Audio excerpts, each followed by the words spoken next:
Hello guys, welcome to my channel medico girl. आज हम देखेंगे अष्टांग हृदय का ऋतुचर्या का एक टॉपिक है हंसोदक। तो हंसोदक शरद ऋतु के अंदर आता है, उसके अंदर टॉपिक दिया हुआ है एक हंसोदक। बहुत ही इंपॉर्टेंट है फॉर यूनिवर्सिटी और ये question most of the time in interview में पूछा जाता है, ये वाइवा में पूछा जाता है, इंटरनल से पूछा जाता है और ये आपके स्पॉट में भी आ सकता है कि हंसोदक का डिस्क्रिप्शन दें। तो हम इस पढ़ते हैं इसमें। इसका श्लोका वेरी वेरी इंपॉर्टेंट है। श्लोका स्पेशली 2 लाइन्स के याद होनी ही चाहिए, ठीक है। तो नॉट 2 लाइन्स बल्कि पूरा ही श्लोका याद होना चाहिए। तो हम यहाँ पर से स्टार्ट करते हैं। तप्तं तप्तांशु किरणः शीतं शीतांशु रश्मिभिः। तप्तं तप्तांशु किरणः शीतं शीतांशु रश्मिभिः समन्ताद् अप्यहोरात्रम् अगस्त्य उदय निर्विशम्। समन्ताद् अप्यहोरात्रम् अगस्त्य उदय निर्विशम्। शुचि हंसोदक नाम निर्मलम मलजिज्जलम। ठीक है, तो इसका मतलब ये हुआ कि ऐसा जल जो कि स्वाभाविक रूप से सूर्य की किरणों से संतप्त हो जाता है और जो रात्रि में चंद्रमा की किरणों से निर्विश हो जाता है, ऐसे जल को हंसोदक कहते हैं।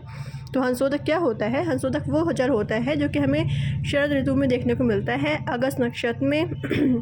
इसके 3 पॉइंट बहुत इंपॉर्टेंट हैं। फर्स्ट इज़ कि सूर्य की किरणों से जो संतप्त हुआ हो, ये लाइन याद रखनी ही है और एज इट इज़ रखनी है कि जो सूर्य की किरणों से संतप्त हुआ हो और जो रात्रि में चंद्रमा की किरणों से निर्विश हो, चंद्रमा की किरणों से शीतल हो, यानी कि सूर्य से संतप्त हो और चंद्रमा की किरणों से शीतल हो। और तीसरा इंपॉर्टेंट पॉइंट है इसमें कि अगस्त्य नक्षत्र से निर्विश हो, ऐसा जल को हंसोदक कहते हैं। और जो अगस्त्य नक्षत्र से निर्विश हो गया हो, यानी कि उसका जो विष है वो ख़त्म हो गया हो, वो विष रहित हो गया हो, ऐसे जल को हंसोदक कहते हैं। और ऐसा जो जल होता है, इसका क्या यूज़ होता है कि ऐसा जो जल होता है, इसकी पेक्युलरिटी ये है कि वो बहुत शुद्ध होता है, यानी कि शुचि होता है। ये दिया ना शुचि, तो ये शुचि होता है। कौन सा जल? हंसोदक जो जल होता है वो शुचि होता है और निर्मल होता है, यानी कि मल से रहित होता है, यानी कि कोई भी उसमें इम्प्योरिटीज़ नहीं होती हैं। ठीक है, इसके बाद हम देखते हैं कि ये अनभिष्यंदी रूक्ष नहीं होता है। यह जल रूक्ष नहीं होता है, रूक्ष नहीं होता है और यह जल पीने में अमृत के समान होता है। यानी कि इस जल को, ऐसे जल को जो कि सूर्य की किरणों से संतप्त हुआ हो और जो रात्रि में चंद्रमा की किरणों से शीतल हुआ हो, ऐसे जल को अमृत के समान मानना चाहिए। आचार्य चक्रपाणि ने कहा है उनके अनुसार कि हंसोदक शब्द दो शब्दों से मिलकर बना है, हंस और उदक। उसमें से जो हंस है उसका जो हम शब्द को ग्रहण करते हैं वो हम चंद्रमा और सूर्य से करते हैं, यानी कि हंस का यहाँ पर जो ग्रहण करना है वो सूर्य और चंद्रमा से करना है।